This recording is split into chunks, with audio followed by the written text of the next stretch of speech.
Oh, hello! Today we are going to talk about the last 7 books I DNF'd, where I made enough progress in them that I feel like I have something meaningful to say. If you don't know, I DNF things pretty readily, so if I'm getting through a book and I think, I'm not really jiving with this, the thing that will most often make me DNF something is writing style. Like if I'm not clicking with the writing style, that is a very quick way for me to just sort of nope out of a book at the 10 to 20% mark. So I don't usually count those. I think I hardly ever count those on Goodreads. I don't usually put those even in my spreadsheet. And that's not what we're going to be talking about today. Books where I just sort of immediately was like, oh, this just really wasn't for me. I probably should have read the sample chapters and I would have known that, or I got it out from the library and I immediately returned it. That is not what we're talking about today. Today we're talking about books where I DNF'd it having read a meaningful portion of the book, and therefore I think having something meaningful to say about why I didn't like the book. Now, part of why I do videos like this is that I think it's actually really important for anybody who watches my channel and takes book recommendations from me to have a sense of what does and what does not work for me, because maybe something that I don't like, that you do like it. So if I highlight, I didn't like this book for this reason, that might be a data point for you of oh, I might actually like that. Or if you have similar preferences to me, that will be good information for you as well. So I don't do this just to be a negative Nancy. I do this because I think, well, it's just sort of dishy and fun.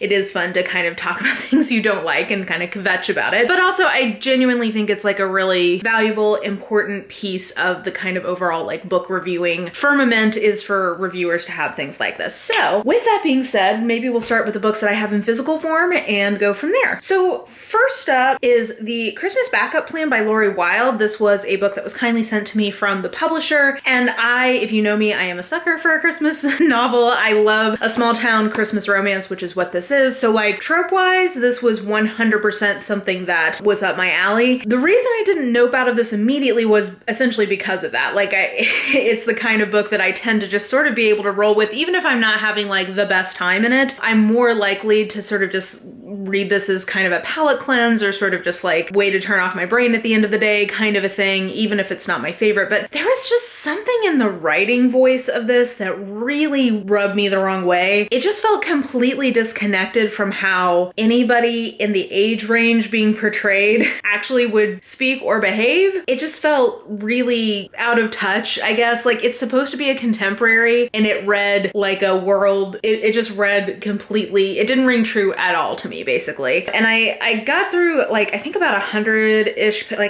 this feels right, here-ish. I was oh, I don't know. So I skipped ahead and read the ending, because sometimes I'll do that if I'm thinking about DNFing something. I'll see how it ends, and if I like how it ends, I'll just keep going. I didn't like how it ended. So for me, I think what I've discovered is I think Lori Wilde is just not an author for me. But it was a real big bummer, because I love a Christmas romance. The next one I DNF'd that I made very good progress on, but just could not keep going with, was actually sent to me from my dear friend Bethany at Beautifully Bookish Bethany. This was a part of a TBR swap that we did, which definitely had some very good hits for me, particularly Tempest she sent to me, which I absolutely loved. But The Distant Hours from Kate Morton. So Bethany pitched this to me, and the way it's described on the back is as sort of a gothic novel. I actually didn't really get the gothic kind of vibe I would want from this. It does have the kind of creepy old house and the creepy people living in the creepy old house. It has that, but I don't feel like that mood was fully explored, or I guess exploited. What I read of it was not that it gave me a lot of those kind of gothic vibes. The thing though that really killed this book for me was that I felt like it was vast, it was completely overwritten. It's hard to kind of define that or quantify it. Basically, it's a style of writing where the author uses a paragraph when they could have had a sentence, 3 adjectives when they could have had 1. That was really the writing style of this, and I think some people are more patient with that than others. Overwriting is something that I tend to resent unless the language is just so beautiful it's undeniable to me, and that is not my experience of Kate Morton as a stylist. So for me, that made this book just just feel interminably long. It took me so long to even get through the first 100 pages. Then I sat down and like really focused and made myself read another 100 pages. And by that point, I was like that far in and I was still really not having a great time. So I think for me, this was another one where it was very much the writing style that made it just sort of a no-go for me. Oh, actually, this is another one I picked up for a challenge I was going to do, and then I ended up not finishing that project. I was going to be reading some of the books recommended from Bree Hill, but then she decided she was not going to continue on with her channel, and I just felt like the timing was not quite right, so I kind of abandoned that project. But this is called Prince of Sin by Cass Ford. It features protagonists who are in the adult film industry, which is something that I am intrigued by as like a very specific subgenre of romance. I've read at least one or two of them that I think can be really interesting. It's like a different, I don't know, it just creates different kinds of sexual politics and dynamics between the main characters that I've enjoyed in the past. Lingus by Mariana Zapata comes to mind as one that I thought that was an interesting setup for the book. This one had a level of kind of seediness to its tone that really just made me sad. And when I come to a romance, really what I want is not to be sad. So this just bummed me out. And I think about halfway through and I was like, I just don't want to read this anymore, even though it's very short. I mean, it's like, I don't know, 200 pages. I just couldn't keep going because it just was making me so sad. And that's not what I want from a romance. So that is why I DNF'd that one. Another one that I DNF'd just because I really didn't jive with the writing was Normal People by Sally Rooney, which I put that on my 5-star prediction list. I expected to love that book. It's literary fiction with like kind of a romance plot to it, but sort of just like a character study kind of book. The writing in it, I really did not like the writing at all. It's a very specific style, and I think if you like that style, you will like the book. I did not like the style, and I could not, I think my joke was like this and the one we'll talk about next, it's like my eyeballs rejected this. Like my eyeballs rejected the punctuation choices. I just hated it, and I don't know.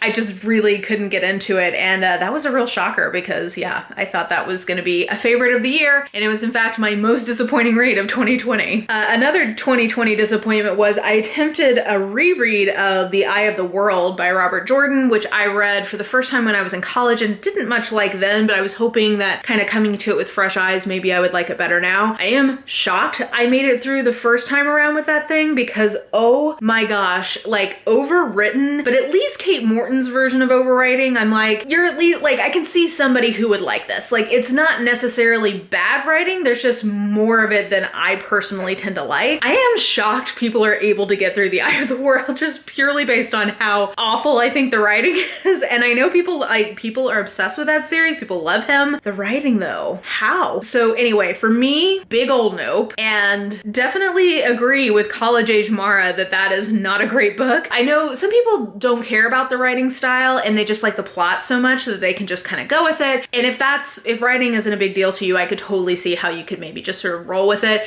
For me, not so much. But I would be open to watching the miniseries or the TV show or whatever it is when it comes out. I know that's in the works. So maybe I will revisit that world in a different media. But in terms of like making my eyeballs read that writing, never again. One that I DNF'd last year that it wasn't a bad book. This was one of those ones where I am much more likely to DNF a long book that I'm medium enjoying than I am a short book that I'm medium enjoying. Meaning that if there's like a 250 to 300 page mystery or romance kind of thing, and I'm only just having sort of an okay time in it, I'm pretty likely to just push through and finish it. I'm more okay with having kind of a 2 to 3 star book of that length and of that type. Sometimes it's just sort of a nice palate cleanse. It's fine. It's not, I don't expect it to be something super memorable and I can just kind of keep going and finish it off. If it is a really long, chunky book and I'm not having a good time in it, I really it's not in my DNA to keep going with it. And that's definitely how I felt about Fall by Neil Stephenson. It was not a bad book. It was basically kind of like a sci-fi. It was a part of my Operation Sci-Fi. It was a sci-fi take on sort of like consciousness and being able to upload your consciousness into a digital reality and then like live that way. That was ultimately where the book was supposed to be going, but it also had like this big like kind of post-apocalyptic like political dystopia kind of turn within it and like the ethics of technology. It was taking a really long time to get to what I thought I'd signed up to read the book about, and it was all okay. okay, but it just wasn't that gripping. Like, it was fine, but I was like, I've got another like 800 pages of this or 700 pages of this to go. Do I really want to commit to that? And the answer was just no. I did not. I do not. So I DNF'd it. And I feel like that was definitely the right choice because I just feel like life is too short and I have too many books that I want to read to invest in one that is that long, will take that much of my reading time for a given month that I'm not very much into. And then the last one I thought we could talk about is my most recent meaningful DNF, and that was The Rage of Dragons by Evan Winter. I was really interested to see how I would do with this book because my friends are very split on it. Like, there are people who absolutely love it. There are other people who absolutely hate it. And I'm somebody who, it was actually very similar to how I felt about Fall, which was like, this is okay, but it's a pretty long book. It wasn't as long as Fall, but it was like, I think a 600 page book. And by the time I was at page, I think like 200 and 250, somewhere in there, I wasn't that into it. And so I didn't want to keep going. It's a book that I very much see how somebody would love it, especially if there's somebody who values plot more than character development in their fantasy. For me, I tend to be a pretty character-driven sci-fi fantasy reader, and I just felt like there was next to no character development for the main person we were following, which was Tao. I just didn't feel like I had any stakes in who he was or what he was about. So that by the time the thing happens that sort of kicks off his revenge plot, also the thing that happens involves the only character I had any connection to, and so once something happens with them, I was just like, oh, if we're not gonna be following them, I don't have any characters in this book I care about at all. And so, yeah, like the world building was really cool and the plot, I think, was interesting enough. Like, it's incredibly action-packed, but to me, it was a great example of if the plot or the action-packedness doesn't have any character build-up behind it, for me, it's sort of inert because I don't care if these big things are happening in the plot because the things that are happening to the characters, they only matter if I care about the characters, and if I don't, they're just kind of things happening, if that makes sense. So there you go. In the last 18-ish months, I think that was the last time I did a video like this, those were the 7 DNFs that I thought were ones I made enough progress in to have something meaningful to say about them. And I hope that was interesting and or helpful to you mapping your own tastes and preferences onto mine. So I think that will do it for this video. Definitely let me know what your approach to DNFing, if you are somebody who can DNF. I know a lot of people say they just can't bring themselves to do it. Let me know that in the comments down below. And yeah, I think that will do it for this video. So if you enjoyed it, please like, subscribe, follow me on the social medias if you are so inclined. I have all that information listed in the description box below, and I think that will do it. I hope you're having an absolutely lovely day today, and I will just talk to you soon. Bye!